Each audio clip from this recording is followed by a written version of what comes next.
Hi there, Frank Winston here for the Pacifica Historical Society. I'm the host of the weekly show, Footprints of Pacifica, where we discover and explore the lure and the lore of lovely Pacifica, its character and its characters. This show is about Sharp Park. Sharp Park is known worldwide for its golf course, but it also has very historic areas of Pacifica. By way of background, George Sharp came to this area in the 1820s and bought this property, about 400 acres, and he and his wife lived here, and he was also an attorney in San Francisco, which was almost part of the county then. In any event, when he died in 1882, it was left to his widow, and when she died in 1905, she left it with a clause that dedicated it to be a park. Unfortunately, some relatives disputed it, and it was in the courts for about 10 years when they finally settled, and the result of it was Sharp Park. This part that we know, the eastern part, would be a golf course, recreational area, firing range, archery range. And the north part, which would be the Salada Beach area it was then known as, would be residential. If at any time it is no longer a recreational area, it reverts back to the state of California.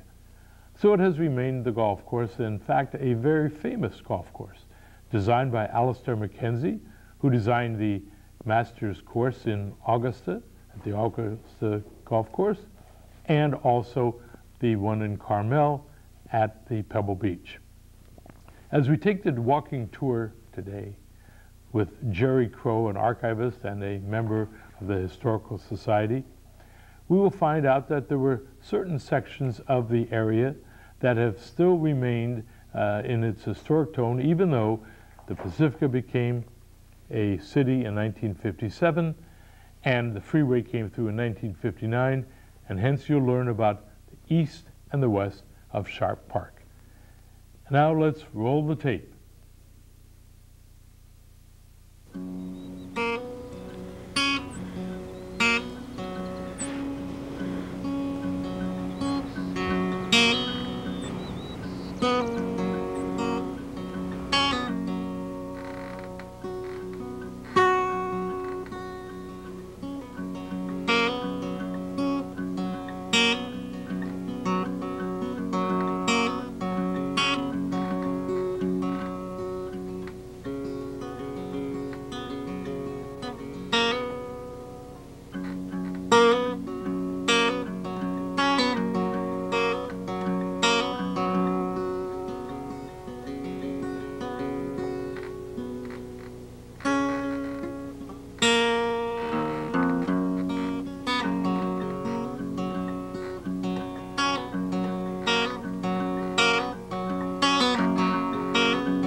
Behind me is the original Salada Hotel. That was one of the first buildings built here in West Sharp Park, built in about 1910.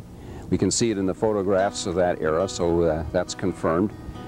It was the first hotel along this part of the coast, and as far as I know, the only hotel in what is now Pacifica for some decades after that. The architectural style is referred to as Mediterranean Revival. In this case, it's the minimalist version of that. As you can see, there's very little adornment, but it's got the flat roof and the stucco sides that are characteristic of that architectural style. Over the years, it's passed through a lot of different owners, different businesses have been there. Before the current upholstery shop operation, it was a nail salon. The two bungalows behind me on Salada Avenue near the little brown church were built in 1920 by the then president of the Ocean Shore Land Company, which was affiliated with the Ocean Shore Railroad. It was part of their promotion to open up the area to what they hoped would be a housing boom and enrich all of them in the process. These two are built in the craftsman style, which was very popular at that time. Craftsman style architecture is characterized by multiple different slopes in the roof lines, plus an occasional carved feature on the exterior to emphasize the fact that Craftsman was involved in the construction. They have been there as single-family residents all the time intervening, and as you can see, one of them is currently being renovated to some degree, but the exterior appearance is just as it was originally.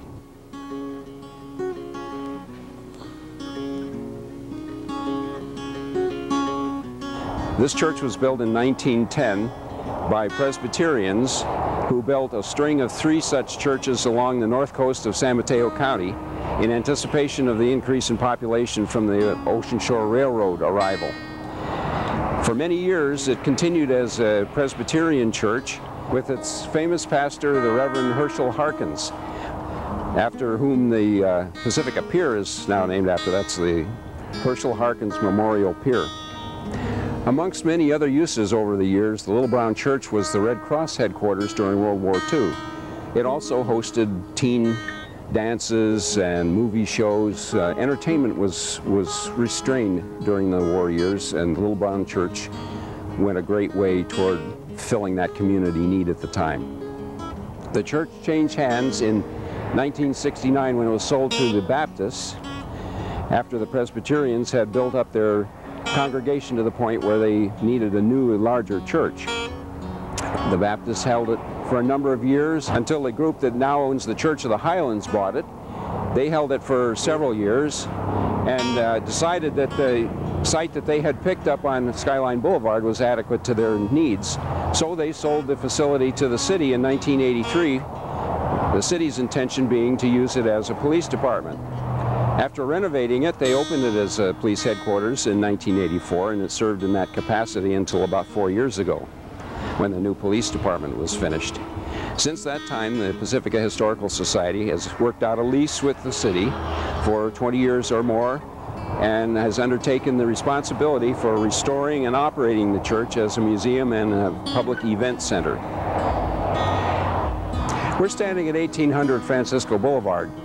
This was originally the Sharp Park Post Office, the very first one built for Sharp Park, and has been the city planning department and the public Parks, Beach and Recreation department since sometime in the 50s. What is now our City Hall was built in 1914. It was, at that time, the San Pedro School. It was the third in the sequence of San Pedro schools. The first one was up on the ridge at what was then part of Colma, near the intersection of Hickey Boulevard and Skyline Boulevard. Jack London went there for a little over a year during the time that his parents and he lived somewhere in Pacifica, probably in the Pacific Manor area, trying to raise potatoes and horses, an odd combination. That school burned in 1869, and its replacement was built near the intersection of Maury Point Road rather, and Highway 1. It was used until 1914, when a larger school was built for them. There were 2 school rooms, each held about 4 grades at the time, so it was a little more than a 1-room schoolhouse. Later on, as the school population expanded, they made use of the rear section of the Little Brown Church for some of their classes. Somewhere along the line it was acquired by Ray Higgins, and he allowed it to be used by the Masonic Lodge for many years and various other nonprofit organizations here in Pacifica. Eventually he gave it to the city of Pacifica with the proviso that it be used in perpetuity for civic purposes. Somewhat later he removed that requirement from the deed statement, so it's available for whatever use the city now has in mind for it, although it is on the city's list of official historic places. We're on Carmel Avenue now, and the house behind me, referred to as the Collins House, is another of the buildings here in Sharp Park that's on our official city list of historic places. It was built in 1910 and has been kept in its original conformation on the exterior. We don't know the details of who the Collins were. That's a work in progress, so as time goes on we keep acquiring more and more detail about these interesting places. This house on the corner of Carmel Avenue and Francisco Boulevard may be the oldest current West Sharp Park house. It was built in 1904. We don't know a great deal about its history, but we know that that year is confirmed. It was scheduled to be demolished for the sake of for a duplex, but we're not sure what the progress of that project is at the moment. This little house on Paloma Avenue was the original City Hall. It had been built as a real estate office up in Pacific Manor. I think it was located at that time very near what was then Pacific Manor School and is now Ocean Shore School.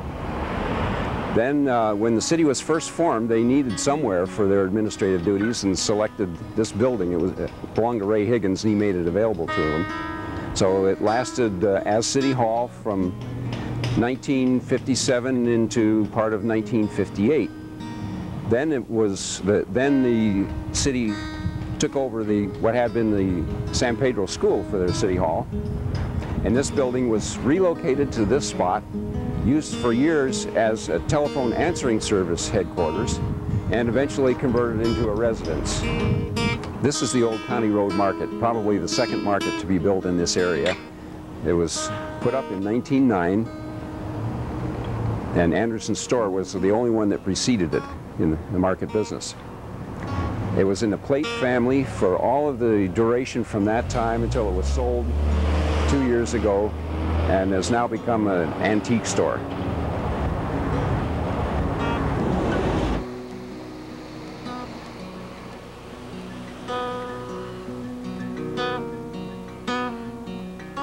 We're standing at the north end of Beach Boulevard, the site of the former Skullcracker Saloon, so famous for continuing to operate no matter how stormy the weather became. It was torn down about 3 years ago after its former owner, Maida Johnston, had left for an assisted living facility, and I guess it was in pretty bad shape. So it withstood storms, but not the ravages of time.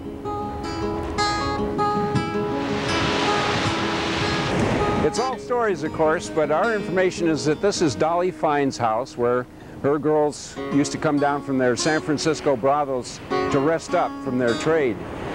Dolly was one of the most famous madams in San Francisco in the 1930s.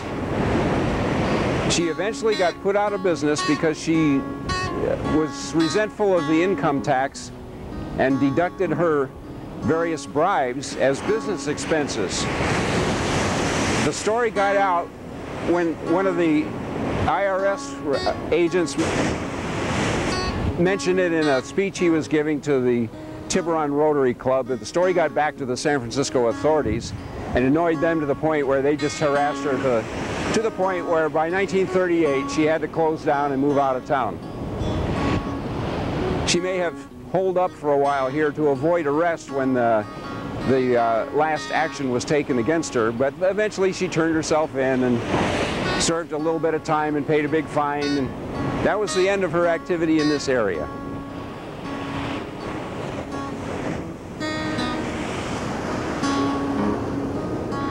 Interesting architectural detail. Generally it's considered Mediterranean Revival, as you can tell from the exterior material and the decorative treatment of the various window frames and door frames.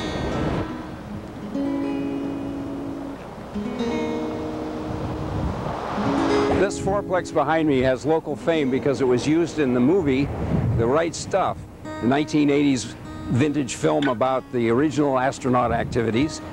It represented the home that was used temporarily by the wives and astronauts in Cocoa Beach, Florida. To help set the stage, they actually had 1950s vintage automobiles driving back and forth here on Beach Boulevard. They had palm trees set up here between them and the surf line. But a tip-off that it was local Pacifica was in some of the views from the interior looking to the outside. You can see Maury Point in the background.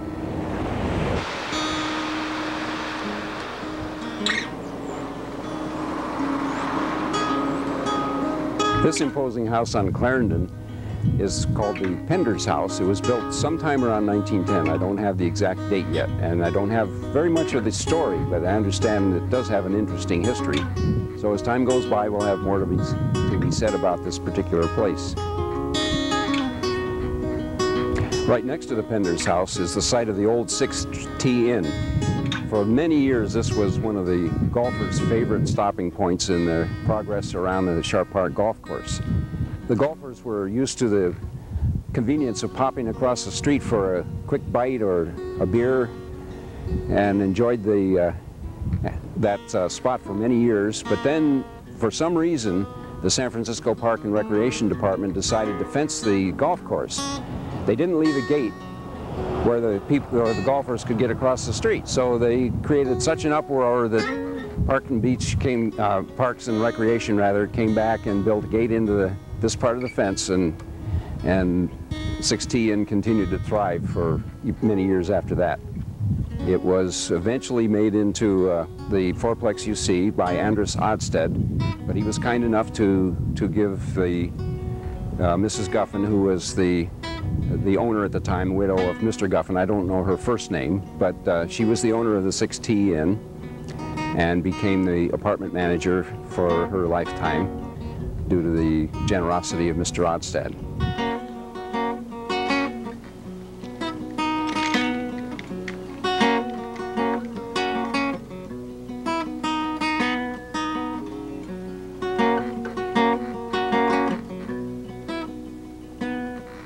I'm standing in the middle of what used to be the county road. It ran past the Sharp Park golf course.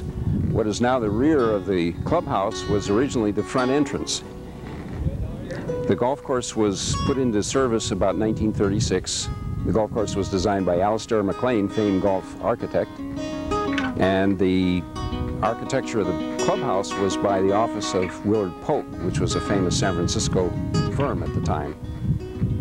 The planting of trees and the various landscaping of the golf course was done by John McLaren, who also did Golden Gate Park and was well renowned at the time for his work in outdoor environments.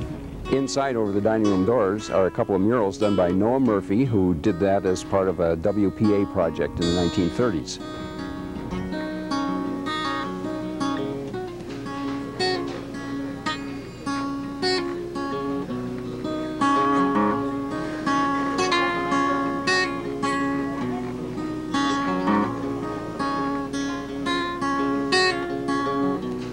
The Sharp Park Golf Course Clubhouse is one of the official historical buildings in Pacifica, and so when the banquet room behind me was being designed, the San Francisco Parks and Recreation Department consulted with the Pacifica Historical Society, who had old photos of the original clubhouse and helped to give the architect the necessary information to make the addition compatible with the original. This is the old hunting lodge up on Hilton Heights near the library. This was built in 1910 at a time when there was hardly any other homes around, and this was all pretty much natural habitat, but it had the additional advantage of having a beautiful view of the old Laguna Salada and the ocean at the same time.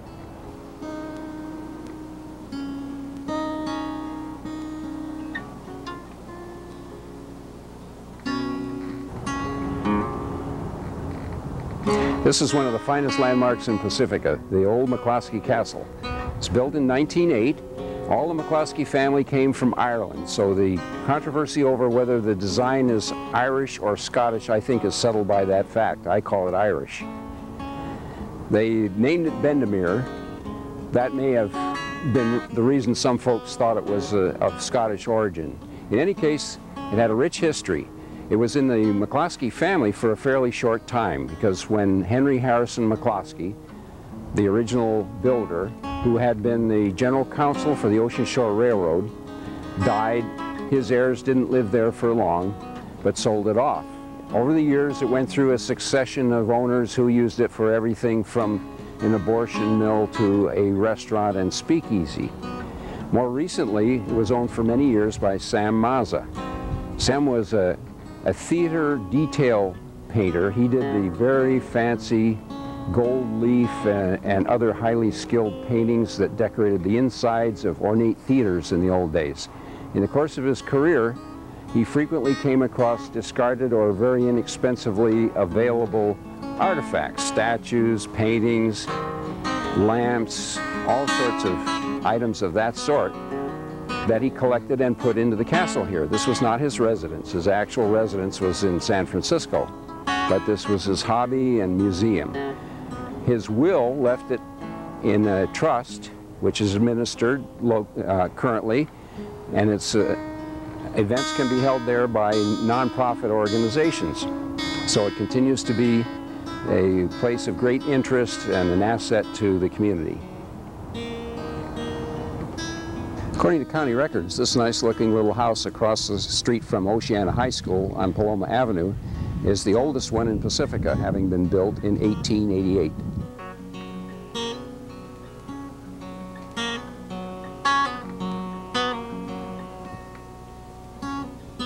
Quonset huts were invented as a fast way to enclose space for utilitarian purposes. This particular Quonset hut started out on what is now the defunct rifle range and part of the Sharp Park Golf Course complex.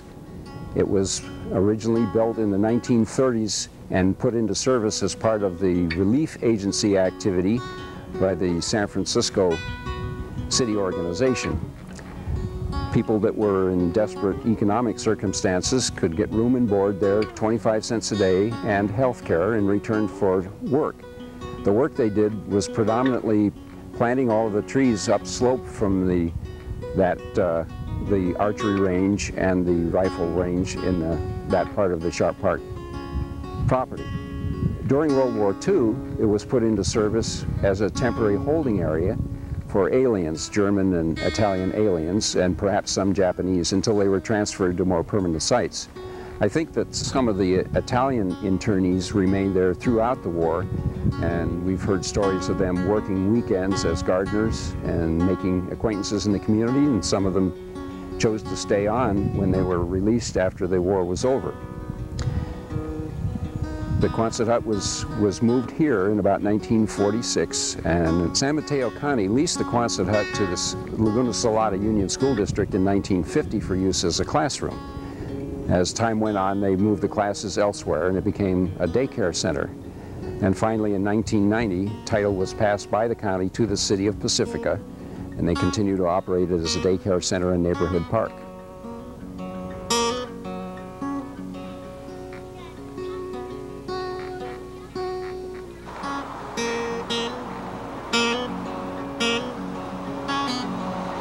The Salada Beach Cafe was originally Anderson's store.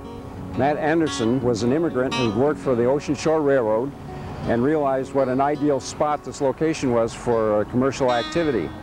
He built the building with his own hands, and he and Bertha raised their family there. The building was completed in 1906, one of the first structures here in what is now Pacifica.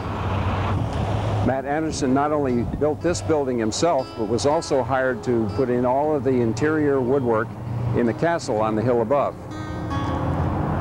He'd been working for the Ocean Shore Railroad and realized what a fine spot this would be for some kind of a commercial establishment.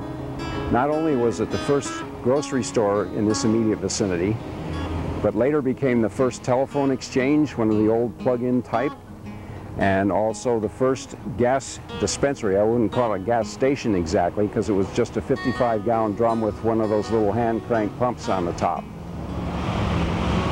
The Anderson family, Matt, Bertha, and his children, also ran a small local water district consisting of the well which served their facility, the castle on the hill, and the houses in the immediate area. The well used to run dry every day about 3 p.m., so they had to plan their water usage carefully in those days. And the store remained in the Anderson family and their descendants until fairly recently, and then has gone through a number of different hands as restaurants of various specialties. Today the building serves as a popular local cafe and is also host to the hangings of a number of local artists.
We're most grateful to Jerry Crow for walking us through the many neighborhoods of Sharp Park. Its rich history, we saw buildings that were created in 1888, 1904, 5, and 6, leads us to the resolution that in 2007, Pacifica will be celebrating its 50th anniversary, and the Historical Society will also be celebrating with the entire city.